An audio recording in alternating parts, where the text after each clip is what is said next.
Hi, this is Brandon Spillane from thirstgym.com. Today we're going to talk about an exercise called the kneeling jump to box jump. This is an awesome plyometric exercise. It's definitely more on the advanced side, but it's a great way to work on hip development of the triple extension and then adding a triple extension component to it with the box jump. So a big thing about plyometrics usually for us is that we don't want to overload our athletes, but we still want to make sure we can train triple extension.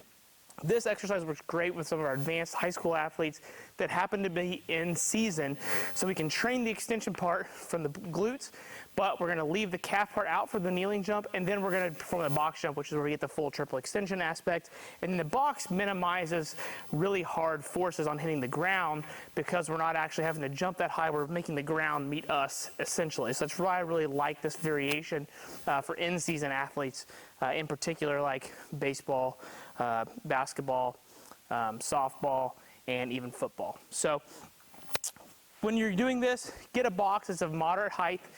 Make sure that the athlete can land on the box in a good athletic position.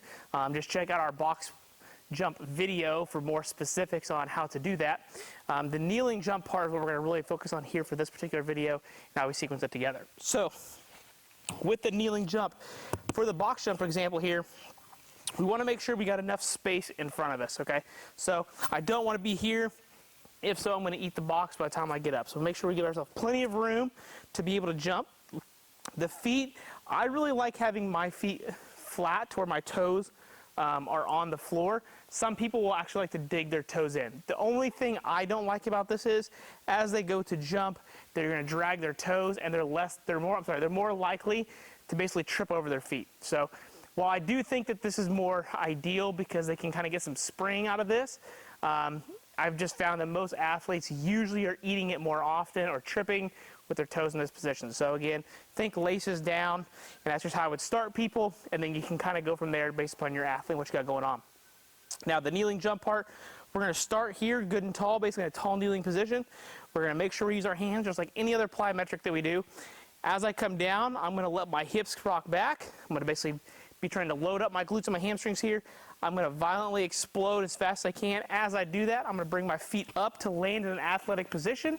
When I'm in that athletic position, and as soon as I hit the ground or the turf, then I'm going to jump as high as I can before my box jump. So the really good thing about this as well is that as soon as you hit that ground, we're going to try to work on boom, boom, boom going. Now the kneeling jump part makes it difficult, so you are going to see longer time spent on the ground, but we're going to try to work to speed that up, and that's another reason why this drill is fantastic. So just to give you a quick demo here, start here, make sure they're using their hands. Hands are going to help a lot with this exercise. We're going to come back. Okay, another one here, back.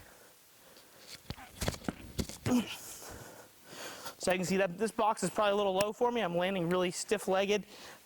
It's not forcing me to have to land in an athletic position. One more time though. And step off. So that's the kneeling jump to box jump. When it comes to your programming, the nice thing is you can kind of push the reps here a little bit more if you need to. So we really like about 3 to 4 sets, about 4 to 6 reps. And I do, like I said, save this a lot of times for in-season athletes. I just find that it works really well to have to work on really good extension without banging them up with all those really hard, high ground contacts. So that is the kneeling jump to box jump. Got any questions about how to perform or anything, please feel free to leave them in the comment section. Thanks. Have a great day.